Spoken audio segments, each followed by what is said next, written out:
Production and distribution of City Club forums on IdeaStream Public Media are made possible by PNC and the United Black Fund of Greater Cleveland, Incorporated.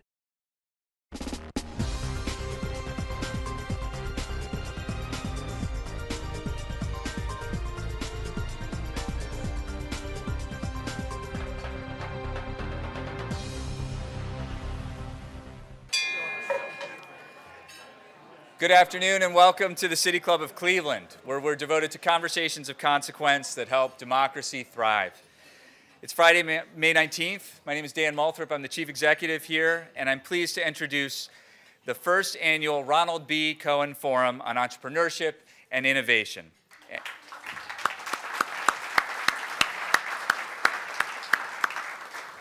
Our speaker will be Eduardo Gonzales, the President and CEO of Ferragon Corporation. Innovation and entrepreneurship are vital parts of any functioning and growing economy or business. And as this is the first Ron Cohen Forum, I want to say just a quick few words about the founder of Cohen & Company. Ron started the firm in 1977. 46 years later, they're serving clients around the world, Fortune 1000 companies and privately held small businesses, and a number in between, all of whom rely on the firm's partners for sound advice and counsel on how to grow and how to innovate and how to succeed. We're so grateful to be able to recognize Ron Cohen's many contributions to our community with this forum today. Now I want to tell you a little bit about our speaker, Ed Gonzales of Ferragon. He's a prime example of the entrepreneurial spirit in Cleveland and the kind of entrepreneurial spirit we're trying to celebrate with the Ron Cohen Forum. In 1983, Ed bought a failing steel company out of bankruptcy, and with 5 employees, gave it new life as Ferragon Corporation. Today, Ferragon has facilities in Kentucky, Michigan, Mississippi, and Texas, as well as Cleveland, Ohio. Ed came to the United States in the 1960s when his family fled Cuba, pardon me. He went on to study economics at the University of Michigan, and after graduating, he went to work in the steel industry, and then, of course, he started Ferragon when he was 28 years old, as all of us do at 28 years old, start steel companies. Moderating our conversation today is Ethan Karp. Ethan is President and CEO of Magnet, the Manufacturing Advocacy and Growth Network. And if you have a question for Ed, you can text it to 330-541-5794. That's 330-541-5794. You can also tweet your question at the City Club, and we'll work it into the second half of the program. Members and friends of the City Club of Cleveland, please join me in welcoming Ed Gonzales and Ethan Karp.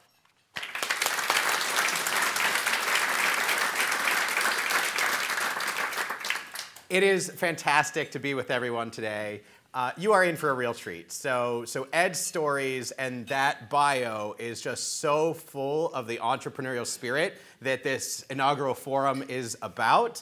You're going to hear it. And the best part is it's not, well, for me, I love manufacturing. It's our backbone, is this isn't about, somebody that went out and started a tech company and made their app. No, this is about the jobs that drive our economy. This is about manufacturing innovation and entrepreneurship. And, I asked Ed yesterday about, how does he define entrepreneurship? And you're going to see this theme woven throughout. He said, making things better, having an idea of how to make things better, the courage to do it, the know-how to do it, and the persistence to make it happen. And you're going to hear that through and through.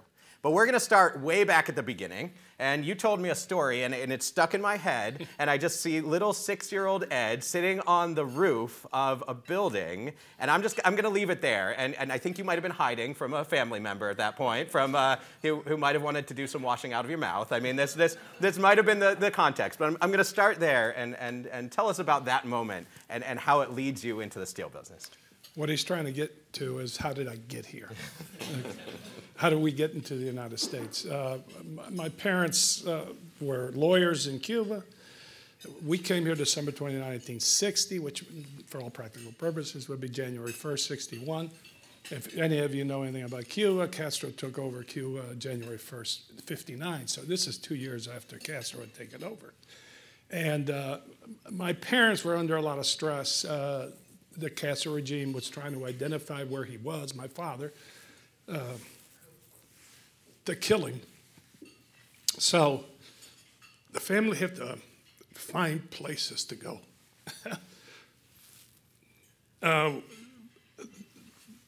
My mother took the 3, there were 6 children. 3 boys, 3 girls. My mother took the girls and took off. Never saw my father until December 20, 1960, when I got to the United States. And all the boys went to my mother's cousin, who married a naval captain in the U.S. Navy that was stationed in Guantanamo Base. So we got the protection of that. And 3 months went by, and my aunt and I were not seeing things correctly. And I said something she didn't like. She goes, I'm going to wash her mouth out. And I climbed through the trellis up to the roof, and I'm standing there waiting to see if she could come up. 6 years old. And she wouldn't come up. She goes, I'll wait you down. I'll wait for you here. And as that's happening, I see a car going up the driveway in the military base, and out pops my mother with my 3 sisters. We all got in the car, took off to Havana. This is Santiago, so Havana's at the other end of the island. 3 days later, we're on a Pan American flight, and we're headed here. And the whole time you're asking, where's your dad, where's your dad? He goes, shh, quiet. You don't know who's listening on this plane. And when we got here, my dad was in Miami waiting for us. And from there, we stayed till September. Actually, it was August of 61. Now, you got to think, 61, the Bay of Pigs was in March, and the missiles of October, and in October, right? So, I mean, this is a stressful period of time. We moved to Cincinnati because my father got a job teaching at an all-girls Catholic university there. And we stayed there till I got in the car to go to the University of Michigan. That day I got in the car to go to Michigan, my parents were in the car, headed to California, and I never lived home again. I, as an 18-year-old, went there, graduated from Michigan, then basically started my journey to, I married my high school sweetheart, Jenna.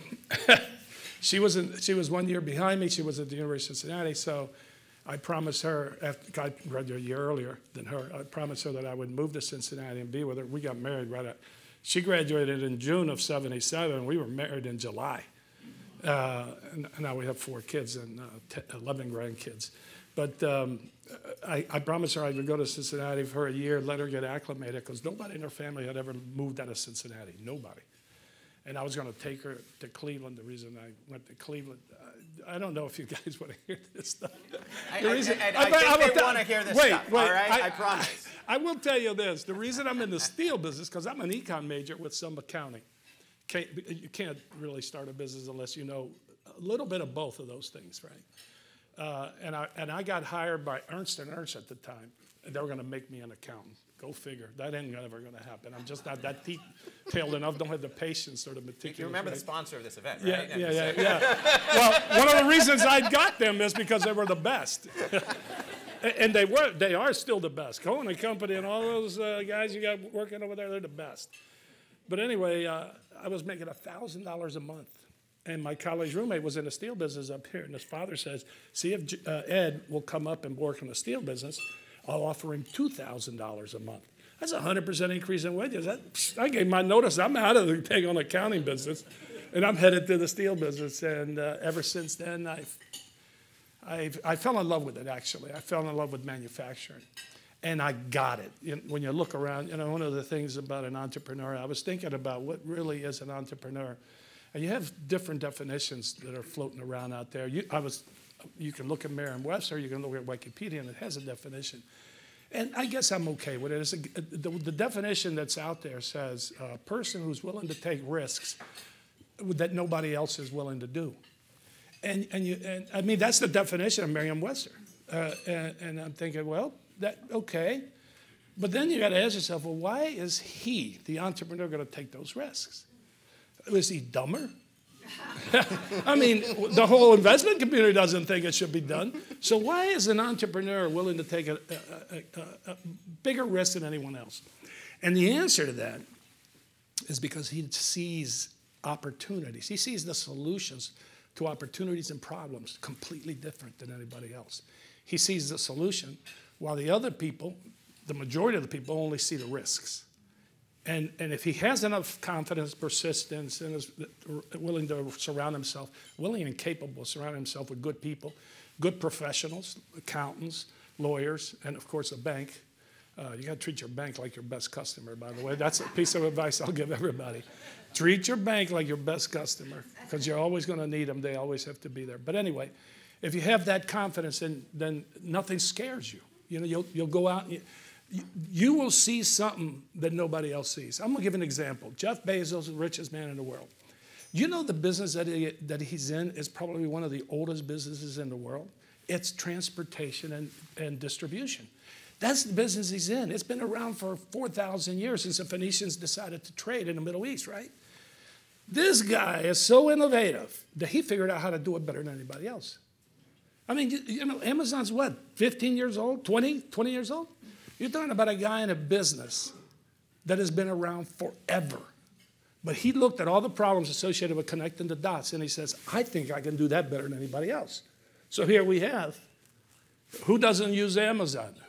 Who goes shopping anymore? And then, of course, then you got the tech guys, but they're in a different world. They see communications different. They see the interactions they see providing a service for free but making the money on the advertising. They see things, they see solutions and problems differently than anybody else. This would be my opinion. But that's what you started doing when you first got in the steel business, right? Yeah, I mean, in the steel business, all my competitors were publicly traded practically. And you know, when I'm thinking about these things, people are looking at you and go, you're going to take on publicly traded companies? You think you can do that? And where this other guy is entrenched? Yeah, and I said, yeah, I think so, because he forgot this, that, and the other. At the end of the day, you've got to have better quality, better service, a greater relationship, or lower costs in order to get business. And the ideal is to have all four, right? Because that's what everybody bases their buying decisions on that. And if you can figure that out, where others can't, there'll always be an opportunity for you to make the profits and be a successful entrepreneur. I mean, that is so clear in how you, that 1983 date, there's a story here, right? So you're working your way up in this steel business, right? You're applying these principles on the shop floor, improving every day, and you rose up. Just talk a little bit about that. Well, 1983, I'm gonna tell you another qualification that an entrepreneur has to have. He has to be able to take advice and counsel, not to make decisions, but to help you in your decision making. Because remember, the difference between you and the people that work with you or for you is that they don't see the same things you do. But you have to challenge yourself. You have to just, okay, I have an idea, I think I have those solutions. Challenge yourself and make sure that you're getting honest counsel, not confirmation. I've already made up my mind, and all these guys are just going to tell me what I want to hear. Right? You have to have people that are confident enough to challenge it. Listen to it, interpret it, and go on. Now, why does that come into play? I'm going to tell you why it comes into play. Because the world is ever changing, even in steel. I'm going to tell you some immense changes in the steel business. Old industry, everybody thinks it's easy to be in the steel business. Well, it's not. It's changing every day, just like everything else we're involved with, right? I started in 1983. China was producing 41 million tons. China now produces 1,100,000,000 tons in that 40-year period. China was producing 4% of the world's steel. China now produces more steel than the rest of the world combined. Okay? Now, what's happened? That's influenced manufacturing in Ohio because it shifted all the light manufacturing to China. The light manufacturing, machine tool industry, you think of all the, Warner Swayze, all the machine tools that used to be made here, white. And we had all these steel mills.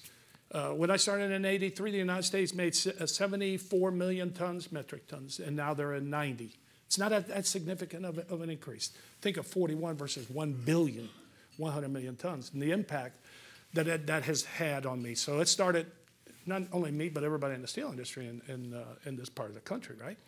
And actually in the entire country. You've had to reinvent yourself.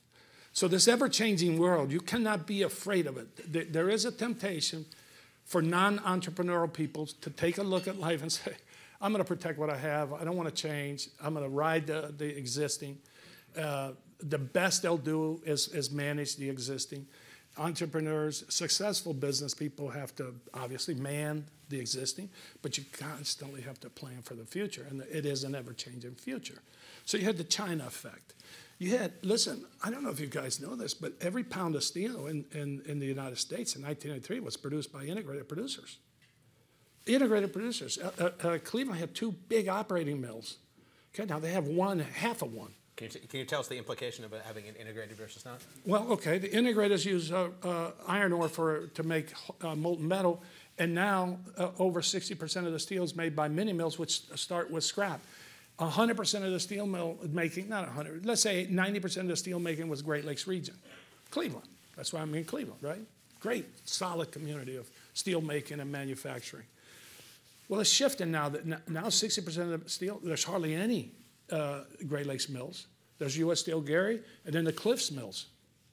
That's it, there's 2 mills that take Canada away. Now the mini mills that control or dominate, they're the dominant price leader and thought leader in the industry, and they're in all farming communities. So you have to say to yourself, okay, and by the way, here's the other landscape thing. This gets to the ever-changing world. You have to manage for that. The temptation is just to sit tight, suck up all your profits as long as you can, but it ain't going to last if you're not innovating. If you're not innovating and changing with the markets, you're going to be dead. At some point, you're going to die in business. The other thing that happened, aside from the China impact and from the steel industry changing from integrated to mini, just think of just recently, ICE vehicles versus EV. All the metals and all the components that go inside that vehicle have changed dramatically, the steel industry. It's no longer low carbon, malleable, formable steel. It's got to be super high strength, not high strength, super high strength, super safe, and lightweight. That's the thing. So if you had a steel making operation that addressed structural quality and low carbon steels, and today you're dead man walking if you're not making your way into the lighter, stronger, safer products. That's another innovation that you have to be attentive to. Geographically, the things move all over the place, right? Heavy manufacturing, medium manufacturing, light manufacturing. This was a huge community. Cleveland had 5 stamping plants. A stamping plant for an automotive company is the guy who's using the steel up. The rest of the automotive industry is made up of assembly plants. Okay, so you have stampers and you have assembly. What you want, if you're in the metals industry, is stamping. You want a robust stamping community because you're going to ship there all the time. Cleveland in 1993 had 5. It had Fort Walton Hills, Chrysler Twinsburg, GM Mansfield, GM Parma, and GM Lordstown. 5. You know how many exist today? One. So that means that everybody was, and by the way, those are only the direct automotive stampers. Think of all the support industry they had around them. Well, all those guys are gone. So what we've had to do, again, I think these are key and crucial to an innovative entrepreneur. You look at it and you say, well, how in the heck is this thing going to restructure? What are the products I can defend? What are the markets I can attack? Let's think about that. Then it comes the hard decision. Do I have to invest in additional capital in order to address those market needs or this product development that needs to be happening? And oftentimes, the longer you've been around, the more you don't want to take additional risks. I will say that one of the personality traits of an entrepreneur is risks don't deter him. They just look at life different. So, I mean, and they concentrate on setting up the organization to attack and defend the markets. And then, of course, if you're going to manufacture something, you got to deal with process, you got to deal with people, you got to deal with materials, and machinery. And you have to invest in all of them. So in '83, you've risen up in the company that hired you initially. Yeah. You see this opportunity to change some things, add some technology. You actually, because of your performance of that company, put the company into bankruptcy that you then identified, purchased, 5 people, built up, put the original company out of business that you were working for, and reinvented yourself to adapt to these changes. What's that like? Like, what does that feel like? And what's it like to be reinventing all the time in that way? I don't see any way around it. You have to do the reinvention. You just have to. You have to adapt to the realities of the world the way they are now, or the way they're going to be evolving. But he's right about. I was working for a company that didn't see the things that I was seeing, and I saw that there was a risk if somebody bought the plant that I'm in here in Cleveland. I went to the ownership group and I said, we ought to buy that. He goes, you've been in the steel business 5 years, 78 to 82 at the time, 83. He goes, what the heck do you know? I've been in it for years. I said, well, I think we ought to do it. He said, no. So I got my money together, went to, Reed was one of the original partners for Cohen, this guy right here. And I was lucky enough to be alerted that Cohen was the best small business accounting firm. Prior to that, by the way, for you prospective entrepreneurs, I had gone to every bank. I had $85,000 I had saved.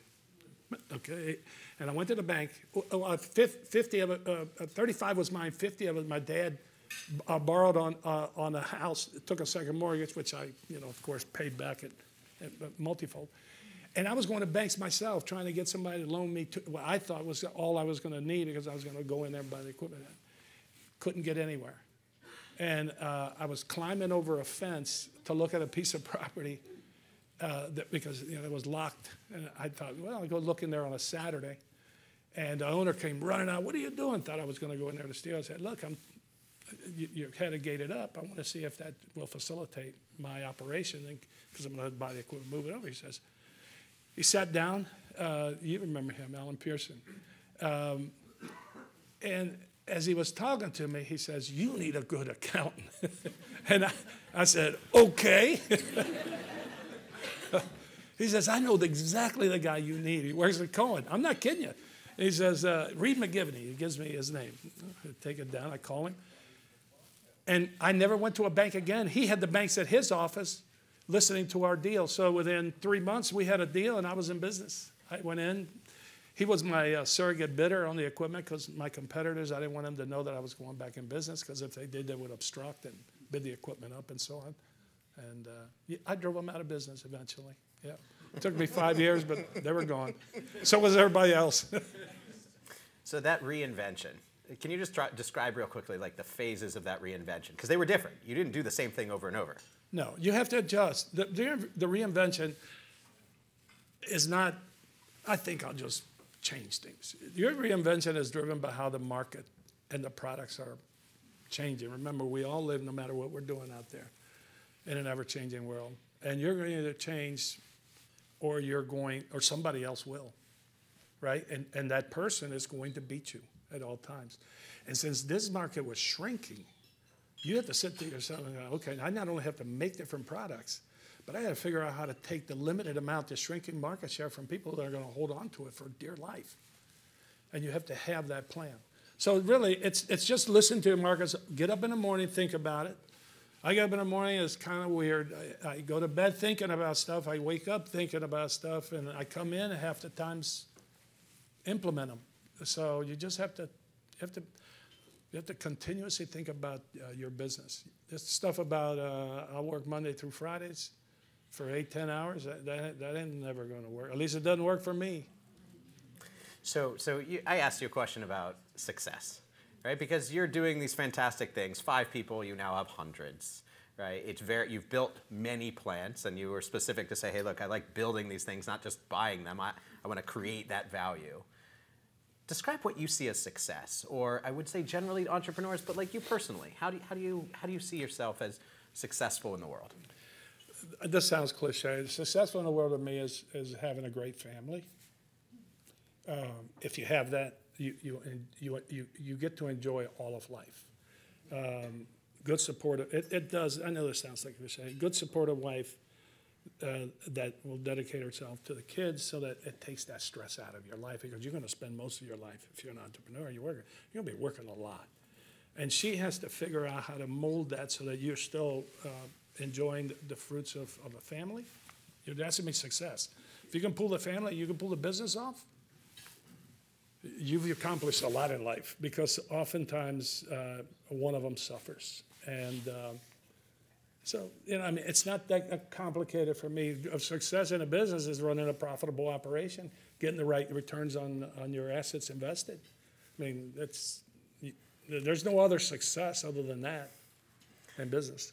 So, I'm going to push back on you on that, because when you walked around your plant yesterday with me, I've walked around a lot of plants, right? And owners often know their people, say hi to their people. But the genuineness of the folks who were seeing you, I mean, this was greeting a friend. This was a genuine smile, multiple languages being spoken that you were speaking to people about I don't know what, their days. It was not all business related. So there's something deep here, though, about respect and fairness and the livelihoods of all the folks that you employ. Can you just talk a little bit about how that fits into the your overall journey, right? Yeah.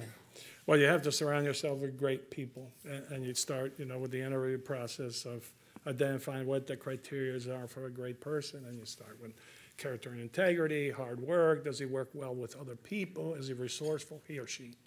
Have no prejudices at all. Just value them right down, and whoever is best at that, get it. So you have to surround yourself with great people. But here's the last piece. Even if you go through the process of recruiting, interviewing, hiring, training, then it comes this last piece. And that's where the way to run an enduring business is those great people have to stay there. You have to figure out a way to retain. So it's recruit, interview, hire, train, and retain. The retain is the last one. The only way you're going to retain people is if, and you know this, this is not something, but you have to dedicate yourself to it, and you have to look for opportunities to demonstrate that, as you have to treat them fair. And that fairness thing applies to every level of your organization. You have to be honest with them. You have to understand what and have a compassion for what they're doing, and of course the utmost respect. And it has to be consistent. It cannot be, well, I like and respect these guys, and I don't that guy or this girl, whatever. And the best person for the job gets the job, and give every single person an opportunity to excel. Every single one of them. Comes in your office, you're going to find that a lot of people, they get to a point, that's where they want to go. They don't want to go anywhere else. They are perfectly happy. You know how I know that? Because they're eligible to bid up to another job, and you try to encourage them, they go, nope. Dude, you're going to earn 15% more. Nope, I'm staying right here. I know you can do it. I'll spend the time training. No, I'll stay right here. And that's okay. You need people in every type of job. So respect, treat them fairly, never ask anyone to do anything you wouldn't do. Be compassionate for the things that hurt them. At least in today's world, you're going to experience 40 to 50% divorce rates. So divorces are catastrophic for people. You got all the things you have to deal with there. Time off, you have to manage through that. Can't treat management better than the hourly employees, but I could go on and on about that. Fairness, respect are the two greatest things. You get that, they'll run through a wall for you. It was so clear as day that you talk about building these businesses, but they're full of people whose livelihoods you've touched. So my last question here is around Cleveland, right? You talked about the history of manufacturing, and we do know that there's thriving manufacturing here, but those particular industries have changed, left, moved. You are still here. Yeah. You've reinvented yourself. Talk about why Cleveland. Why didn't you just give up this plan and go build somewhere else? Well, I mean, you built somewhere else, but you kept this one at the core. Well, Cleveland has been stressful because, like I said, the driving metalworking community left. 4/5 of the stamping plants and everything associated with them has pretty much had to leave. So it's been challenging to retain manufacturing, and you had to, like I said, you had to pay attention to how it was going to be evolved, and where there were products or services you could defend and attack market share and build it, and then try to create more revenue-producing operations that match up with that. That has to happen. If you think about Ohio, and by the way, all the manufacturing, Ohio's been devastated by it. I mean, it's throughout the state. Cleveland probably more than any of them. In '83, I think Cleveland was the biggest city in Ohio. I think now we're third. We just lost a congressional seat in the state of Ohio. Ohio was a manufacturing community. I see Ohio now, and I know you don't want to hear this, but that's the way I see it. I see it as a healthcare community, and now, as a result of Mike DeWine and Houston convincing Intel to put in the biggest chip manufacturing plant in the state of Ohio, if you close your eyes, I was at a fundraiser with those guys not too long, and I told them, I said, what the heck did you guys do? I mean, every city in the world was after this plant. Every city in the world. Even in the United States and all over the world, we're looking for this. This is the world's largest chip manufacturing company. It's going to be in Ohio, outside Columbus. So they pull it off. Now that, to me, is going to restructure Ohio completely. And it's going to affect the manufacturing because technology has to be adopted in order to be more competitive in manufacturing. Now we have, I think there's going to be a huge mushrooming of opportunities in development associated with this IT that's going in Columbus. They've already announced a phase 2. Guys, we're all going to be influenced by that. So in my opinion, manufacturing has been under stress. I don't think it's ever going to come back from the automotive industry. And there's a reason for that, but because we're building more vehicles in this country than we did in '83. They're just not being built. They're not being stamped here in Ohio. And they're not being assembled here in Ohio. And there's a reason for that, unfortunately. I think, if you want my opinion. Well, how about we save that one for the questions? Everyone, Ed, I guarantee you ask these questions, you're going to get very, very blunt responses. They're very good responses and stories. Ed, this is fabulous. Like I said at the beginning, your idea of persistence, seeing things that need to be better, having the know-how and courage to do it, you really exemplify that. And we are going to switch to questions from our audience right now. So this Q&A, again, I'm Ethan Karp, President and CEO of Magnet, and we are joined by Ed Gonzales, President and CEO of Ferragon Corporation.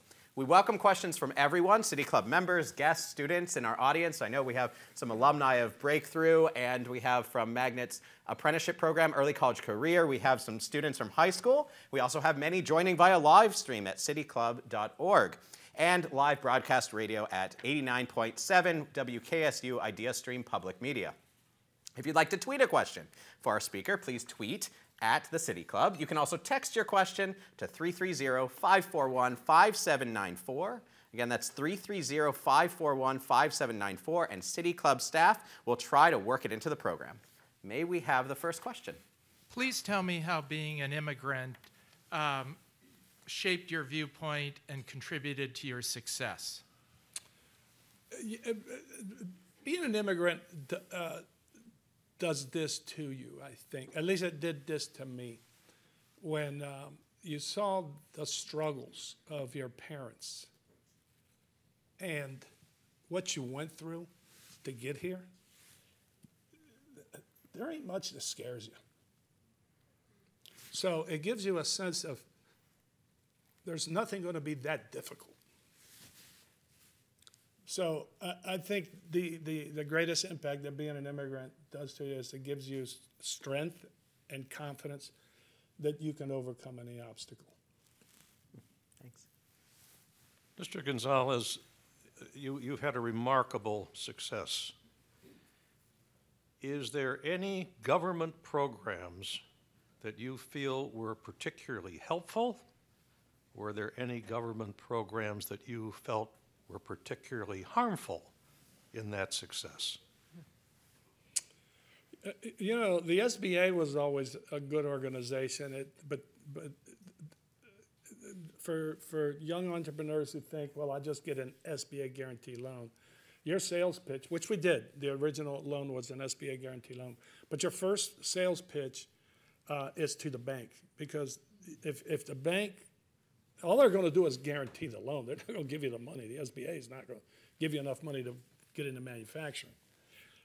You have to convince a bank with a full business plan to support you. And then the SBA comes back and helps that reduce their risk. And after you've been successful 3 or 4 times, 5 or so many years, you've overcome cycles. Then the bank drops that requirement, kind of. They do. They drop that requirement, and they really are listening to you, because by that time you've proven that you know what you're doing. You know how to assess risks and manage them, and run a profitable operation. So I like the SBA. As far as, and Reed, you got to help me with this if you have a difference of opinion, but of the government agencies that have been problematic, I don't know of any. You know, people in my position say, oh, that EPA is a pain in the butt. I've never found them to be a pain in the butt. They'll work with you. They'll try to help you. They're raising the right issues. I certainly don't want to pollute the environment. I want assistance in that. Help me out. So I've never, OSHA, same thing. I always want to run the safest organization possible. Nothing hurts you more than one of your employees getting hurt. I don't know of any government agency that I've had a problem with. Not one. I will add, walking through your plant, right? Folks, these are massive plants and massive steel rolls, and you know this is you know, very large scale things. And you walk in there, and he has bays putting tens of millions of dollars, I'm sure, in there, sparkling white that he's revamping. You know, it's you know, you talk about the pollution and working with the government, but you also are at the front end of saying what's right for my employees, what's right for my technology, and all those sorts of things. So next question, please. Thank you, Ed. Workforce is the buzzword nowadays because we either have it or we don't have it. You and I have had conversations about immigration and how maybe that could be a solution. Can you give us your views on how to reform it, how to help, how to make it better? Political question. No. Well, obviously, being an immigrant and knowing full well that almost everybody here's origin is immigrant as well. I'm always going to be pro-immigrant, but I do think the subject, look, I think it's a talking point for both parties, and they don't want to really address the problem, because I bet if 20 of us got in a room together, we'd come up with a plan. We really would. I mean, any 20, just grab 20 here, get them in a room, and we're going to come up with a solution, okay, that's going to be reasonable. And it always starts with this. And by the way, if we did, we all need employees. Is anybody in restaurants, retailers, manufacturing, everybody needs employees. And we're sitting here saying, well, we want to prevent or obstruct people from coming. We all want to be legal. They all have to be legal. So the first thing you got to do is start with how many do I want to come in, legal or illegal, doesn't matter. When you start with that number, then you got to set up the organization to vet them, because we only want good people here. And good people is a definition of a hard-working, honest, you know, not a criminal. But anyway, if we have more people, look, I have 23 immigrant classes in my company, 23. And it's a small company, 300 people, whatever. 23 immigrant classes, and I don't mean that their parents were born there. I'm talking about they were born there. I can go right down the list, you know, of thinking of it. So I think the word got out that we're immigrant-friendly over there. So, and by the way, some of those guys are incredible. I mean, incredible. Talent and work ethic and integrity and attention to detail. I mean, they are crazy. You hate losing them. They don't leave their job. They take their lunch breaks at the machine. I mean, it's like crazy. You also treat them well. I mean, pay is a big deal here in all these fields. I mean, what's your guess around your starting wages for? It's over 20. And then we train from there up to 30.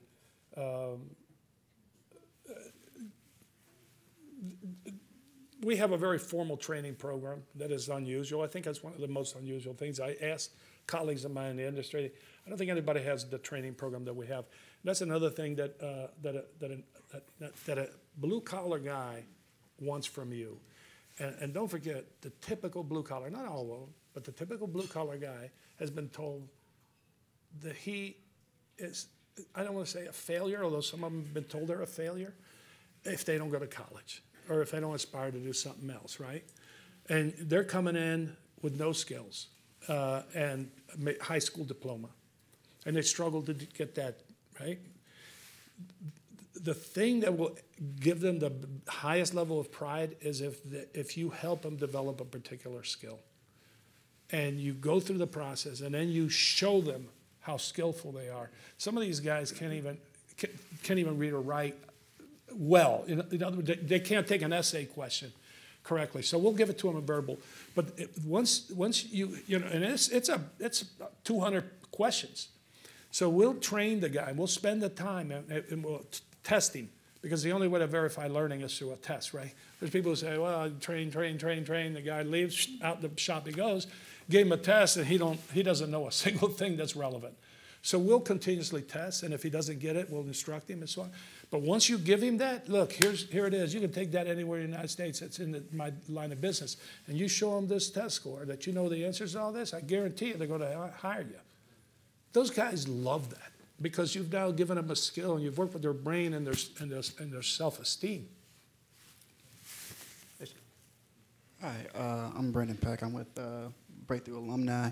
I'm also a owner of a video and photo company in Cleveland, Ohio. And I just want to say thank you for coming out and sharing your story, your success about your rise in the manufacturing industry. You spoke on innovation and that without it, you're essentially a dead man walking in your industry.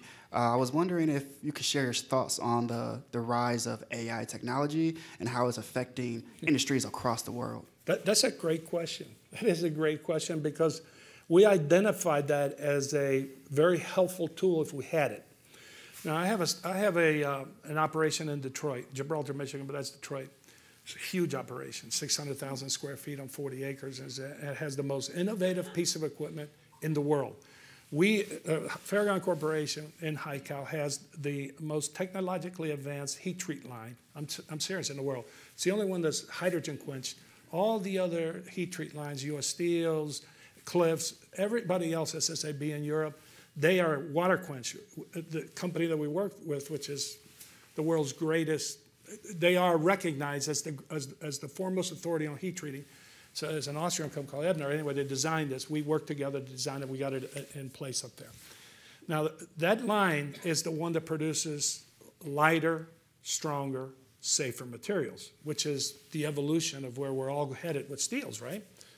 And we are the first toll processor in this hemisphere, actually, but in this country who thought it was a good risk to take. The jury's still out on that.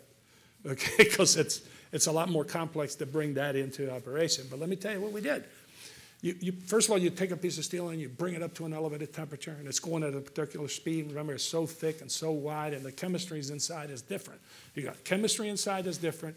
It's the variation in thickness, the variation in width, the line speed you go and the temperature you hit it. And it goes through 3 different distinct zones. You have a heat treat, then you have quench, then you have post-heat treat and final cooling, and out it comes, and hopefully, by the grace of God, you have a piece of steel that meets all the properties and conforms to all the requirements of the customer.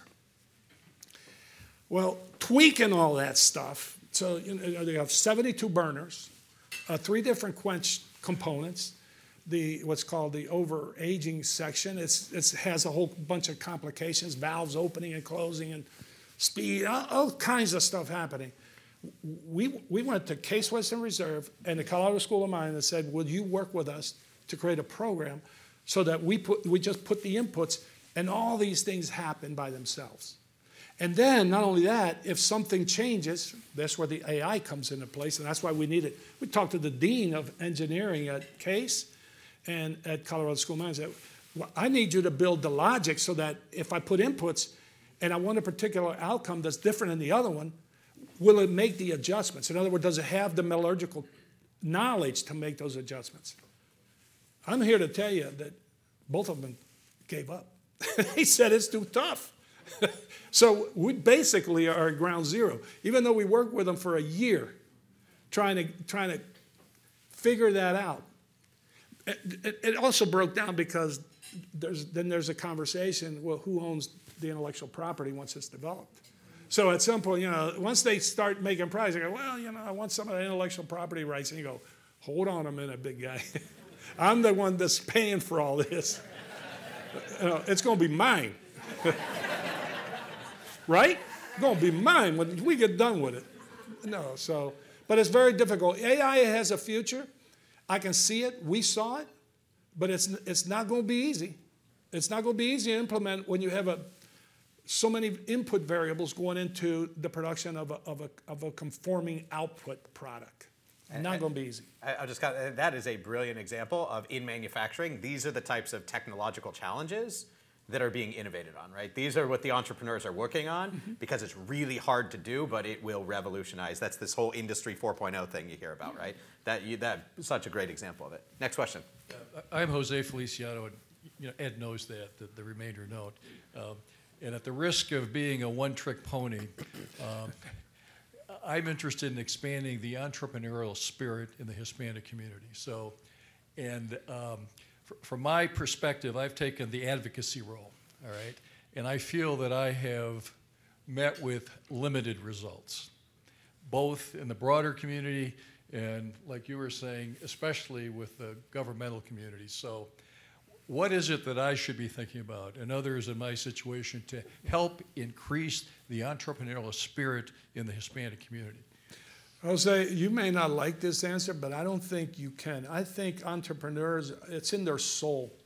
Once they get into business, listen, I broke my femur. I'll tell you how crazy, and I think everybody like me is this way. I broke my femur in a championship game in the 8th grade, and they put me in bed for 10 weeks because breaking your femur as a kid, all kinds of bad things could happen. And I didn't go to school for 10 weeks. And the homework had to be brought to me. And my dad would come in and say, son, is there anything I could get you? And I said, yeah, how to start my own business. So I'm in the 8th grade trying to think this way. And he goes, well, what kind of business? And I said, well, I guess farming. He goes, okay, I'll bring you farming books and starting a business. I think entrepreneurial spirit is in the people. But whether you're going to be successful or not, I'm telling you, it depends on, he sees solutions to problems and opportunities that nobody else is seeing. When he looks at something, he goes, I can do that. And I have, the requirements to be successful is you got to know basic accounting, you got to know basic economics. You really do. If you don't, you better have a lot of people. I don't think an entrepreneur cannot have those and be successful. He's got to have some. You got to know if your demand curve is flat, if it's inelastic, elastic, marginal returns, where do I price these things at, and the debits and credits and liabilities. And that. You have to know how your decisions are going to influence your income statement and your balance sheet. How you doing? My name's Emmanuel Gaynor. My question is, as an experienced entrepreneur, what would you say is a hard truth for new entrepreneurs that they need to get through their heads if they want to continue with that career path? My counsel is don't be deterred. If you're the guy that I just talked about, person who genuinely sees a solution to an opportunity that's different than what's being discussed. You know how to do this. You figured it out, and you're looking at it. Like I said, like Jeff Bezos saw it, or the information guys, or Stephen Jobs, or Bill Gates, or anybody. They see things that nobody else is seeing. Okay? If you have that, I'm going to tell you what you got to have. And you got to be persistent. You cannot be discouraged when you know you're right. And I say that because you will be opposed. You will. The first level of opposition to you and fight you're going to have is with your competitors. They are going to fight you tooth and nail. You can't, if you think you got a better business plan and so on. So persistence to me is incredibly important. Don't be deterred. Don't be discouraged by the fact that you have opposition. Your consulting group, the consulting group that I talked about, listen to them, but they're not going to make your decision. You just, the value I've seen in them is that they force me to evaluate everything. Did I actually think of everything, or did I overlook something? These two words don't ever confuse. There's a difference between I am confident and I am stubborn. Okay, where's the line? Be careful with that one. That one will get you in trouble. Next question. From right here. So we have a text question. Based on your sector and the business coming to Ferragon, where is the economy headed? And do business owners like you worry about the debt ceiling debate? Yeah, we always, of course, we all should worry about the debt ceiling debate. Can we do anything about it? No. I had a son that tried to get involved in solutions, and he ran up against a brick wall. So, and he was part of the organization up there. Well, let's hope it gets resolved. As far as the economy in the United States, I think there's a lot of great things happening in the United States. I'm incredibly bullish. I think manufacturing may start to come back a little bit. Technology is certainly coming back. I just told you about Intel. Remember, everybody was putting these plants overseas in Asia. Now, Intel's just started a trend maybe. The economy of the United States, one thing that I don't know how it's going to play out is commercial and retail construction. Because what COVID did to all of us is they made us realize we can do certain things without going to an office building. And what Amazon did is convinced everybody they don't have to have a store. Okay, so those two things, the commercial and industrial construction industry, that's going to be under some stress. Oil country is going to be under stress, but it's not in my lifetime, maybe in his, but we're not getting rid of fossil fuels. Next question. Hello, my name is Isaiah Jenkins with Breakthrough. So I listened to you talk. You told us your story from start to finish, from working in the college dorm, 1,000 to 2,000 to now. And clearly the growth has been exponential. But I wanted to know what kept you going throughout the whole process, all the little in-betweens, when things got tough, when things were going well. What was it that kept you moving and helped you stay focused on the goal? Like I said, there's no substitute. I'm serious. It sounds cliche. There's no substitute for a stable, peaceful home life. No entrepreneur can come home and fight the family after they've spent 12, 14 hours a day fighting the marketplace. It's tough. We have a text question that's a direct follow-up to that answer. You say finding a good wife to stay home with the kids, but not all entrepreneurs are men. How can we all better support women? Wait a minute. I said again. I didn't say stay home with the kids. I said a family life, and you implied that it meant she had to stay home. She's a school teacher, by the way. She graduated third in her class. She's a lot smarter than I am. That's great. So I was a C student. So the question is, how can we support women as entrepreneurs? Women are not all the same any more than men are, right? Some of them want to aspire to do lots of things, and society is stupid if they don't let them, support them, give them the opportunities. But don't think that all of them want to do that any more than that guy wants to get off to cut the length line. Some of them enjoy the heck out of raising kids, and they can't think of anything but raising kids.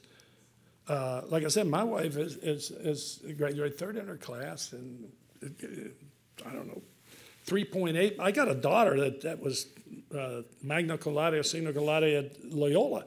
How about some advice for the entrepreneur who's trying to slow down? Do you see that in your life? And how do you think you'll handle that? Oh, is that a hint to me? Are you talking to me? I'm talking to you. You talking to me?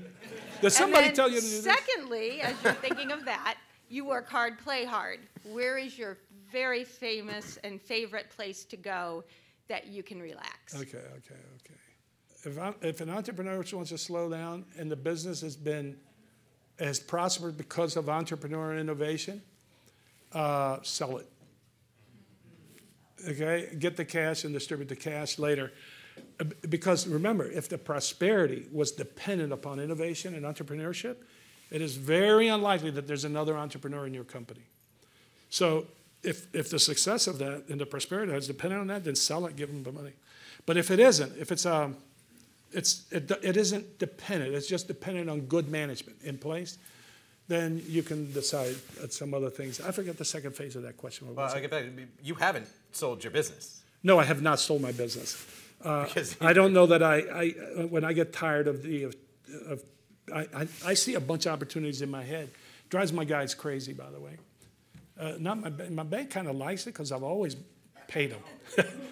Even during the tough times, 2008, 2020, they've always gotten the principal and interest. So And the last question was, what's your favorite place to go relax? Oh, in Ohio, Put-in Bay, but the winters in Naples aren't that tough.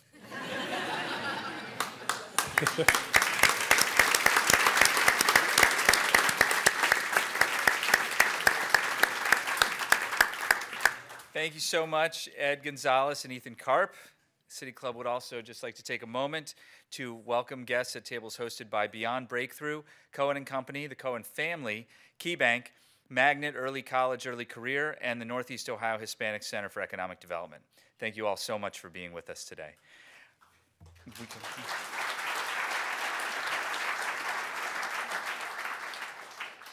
Our forum today is the first annual Ronald B. Cohen Forum on Entrepreneurship and Innovation. Mr. Cohen's firm, Cohen & Company, continues to thrive after more than 40 years in business and is grounded in helping its clients, employees, and the community to be successful.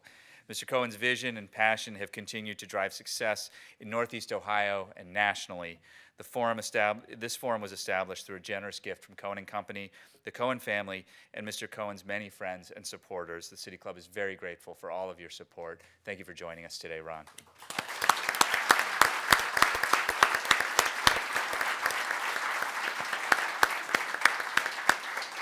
There's an exciting forum tomorrow, Saturday, May 20th, presented in partnership with the Cleveland Orchestra's 2023 Mandel Opera and Humanities Festival. It's tomorrow afternoon, and it's at the Tinkham Veal Center at Case Western Reserve University. You can find out more at cityclub.org. You can also see some other information about upcoming forums, including a midweek forum next week about the future of women's basketball in Cleveland, Ohio. We hope you'll join us for that. You can learn, again, that's all at cityclub.org. Thank you so much once again to Ed Gonzales of Ferragon Corporation and Ethan Karp of Magnet. Thank you very much. Members and friends of the City Club, our forum is now adjourned. Have a wonderful weekend. For information on upcoming speakers or for podcasts of the City Club, go to cityclub.org.